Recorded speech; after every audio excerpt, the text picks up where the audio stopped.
Well, let's go live now to Brisbane, where I'm joined by the opposition leader, Peter Dutton.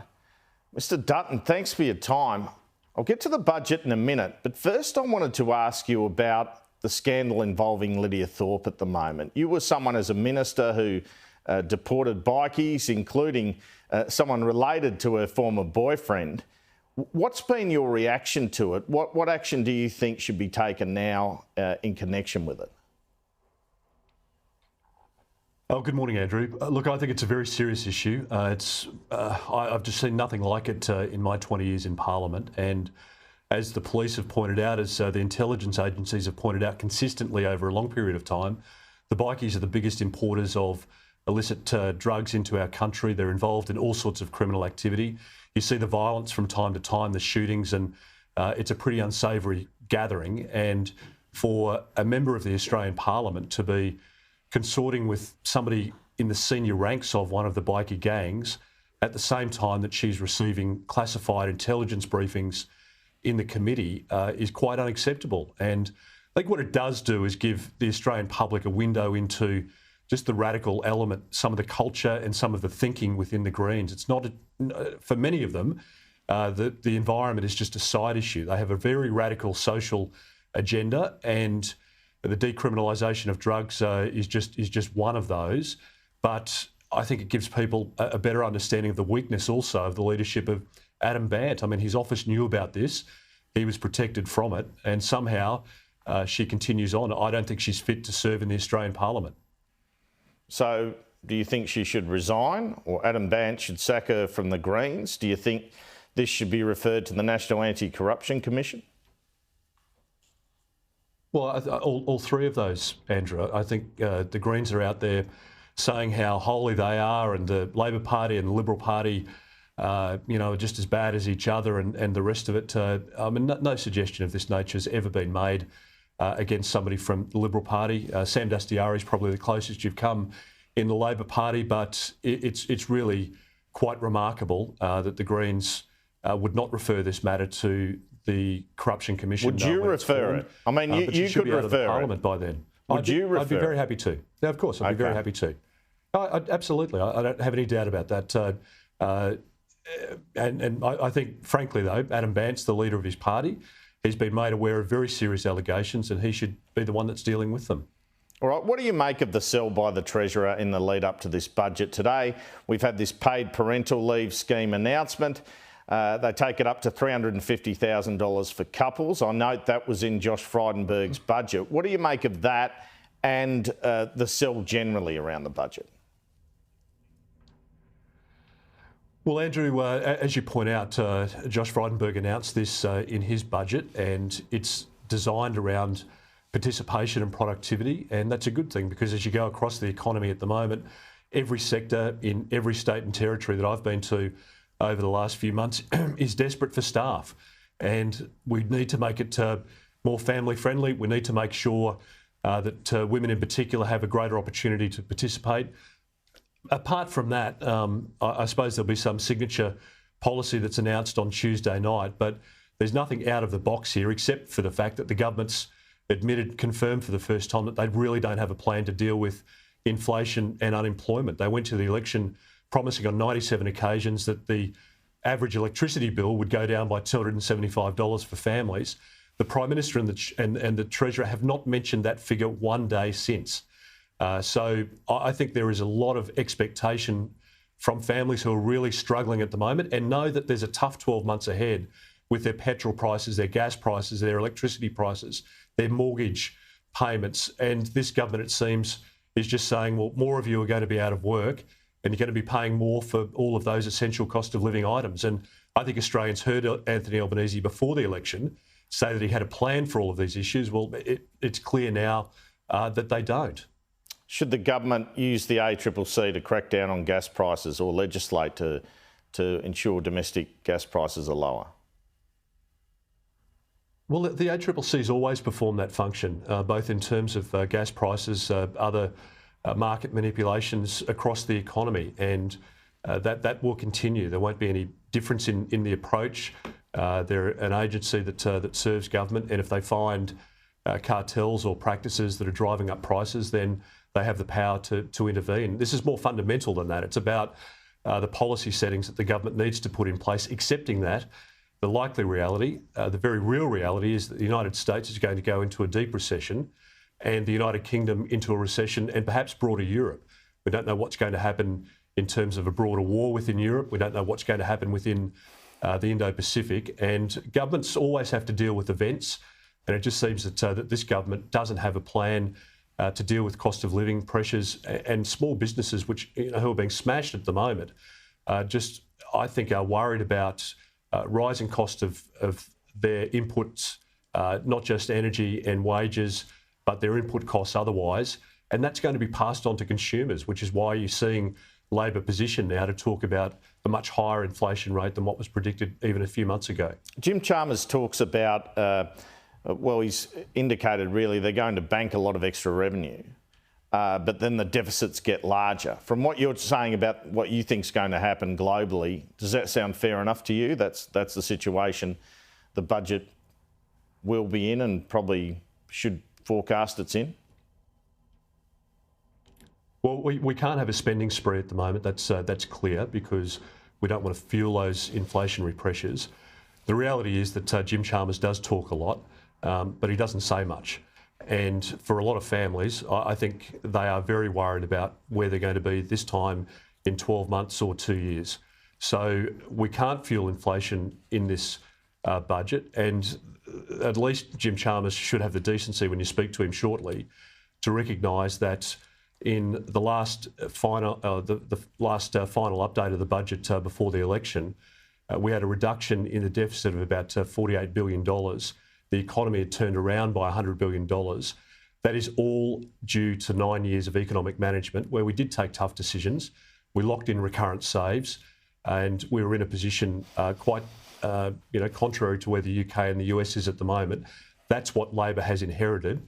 Now, if they muck that up, they will put the economy into recession, and that will be the test over the course of the next 12 or 18 months. I don't think our economy should. I certainly don't want it to go into recession. The fundamentals are very strong. Unemployment at a low rate, the debt relatively low.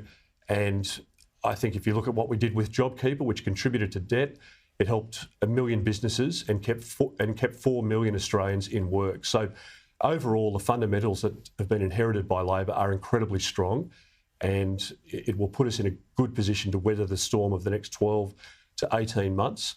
But as you know, Labor like to tax and spend, and we'll see what surprises there might be installed for Tuesday night. All right. I wanted to ask about this operation the Australian government has confirmed, bringing back women and children from Syrian refugee camps. You had a security briefing on this, after which you said you opposed bringing these people home. What are your chief concerns there? Look, everybody feels for any family, any grandparent here in Australia who sees their daughter or grandchild sitting in a camp in Syria. I mean, that's just a natural human reaction, and we would all feel that.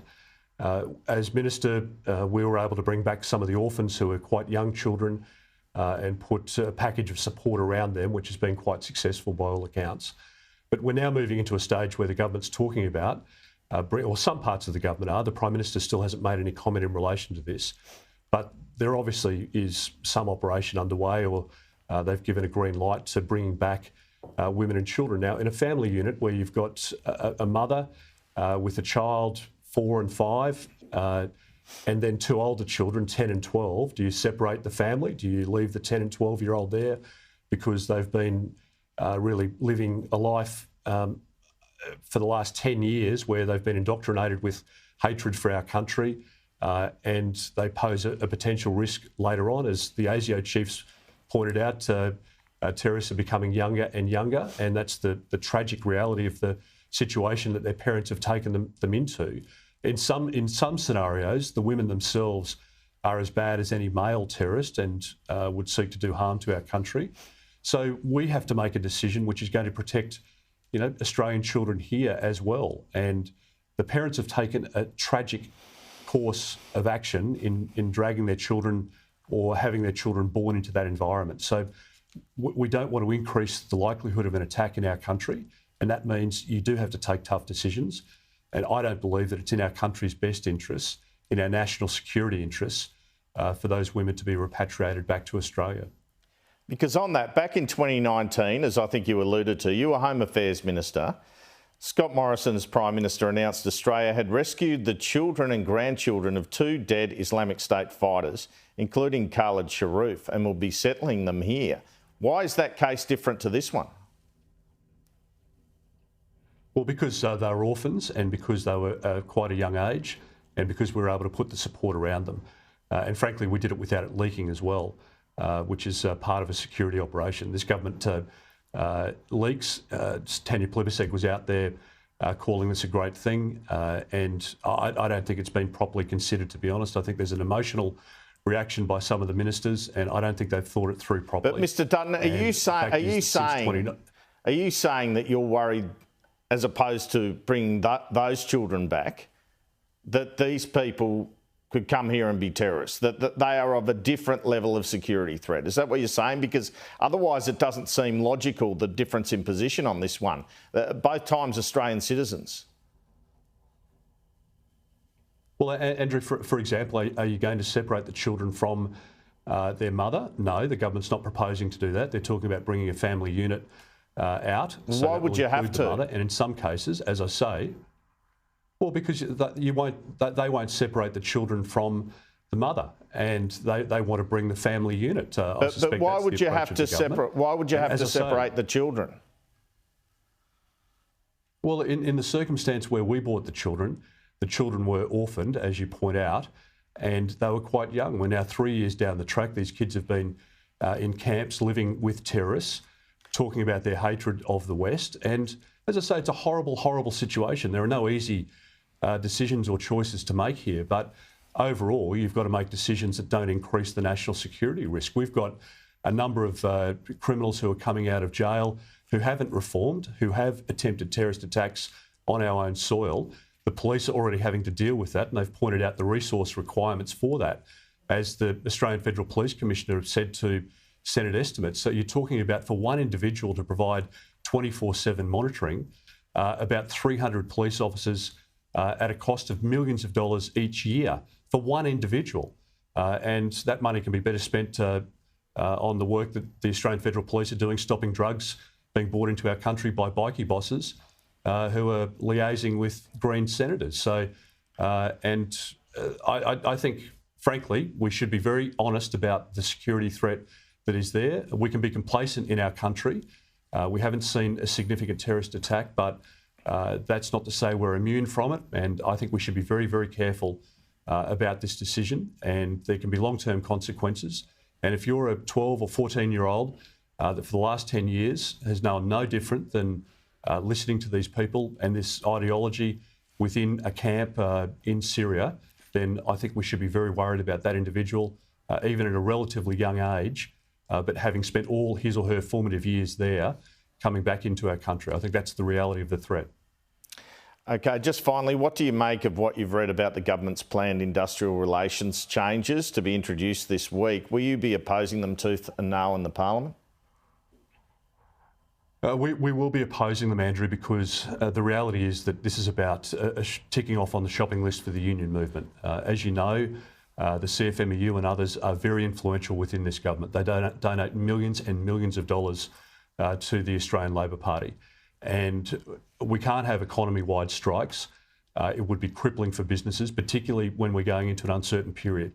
And when I said before, the fundamentals of our economy are strong, and we'll see us avoid recession, where comparable countries will go into recession. If Labor starts tinkering with these sorts of policies, making it more difficult for businesses to operate when their electricity bills are going up and up under Labor, when every input cost is going up, if they've got workers who are on strike, then that will make our economy weaker, and it will put upward pressure on inflation and interest rates. And Labor governments in the past have always taxed heavily so that they can spend heavily. You heard Bill Shorten there before. He's obviously been mugged by the reality of the rising costs on the NDIS, and his language has changed dramatically. But there are cost pressures across the economy, and we don't need Labor making a bad situation worse. They've been elected to make a bad situation better, and governments have to deal, as I say, with events that come along. and they can't make a situation worse, which is what they would do with this wish list from the union movement. And if you're in a small business, you're paying your staff well, the staff are happy to turn up to work, they could be in a position where they're captured by this economy-wide situation that Labor's proposing, when there's no problem with the workplace for that small business, the workers aren't being ripped off, but they end up going out on strike because of the situation that Labor's legislated. Now, that's completely unacceptable. It's a throwback to the 70s and 80s, and it would be job destroying, and it would be very bad for our economy because, as I say, it puts upward pressure on inflation and therefore interest rates, which families will be paying in their mortgages. Peter Dutton, thanks so much for your time. Thanks, Andrew. Thank you.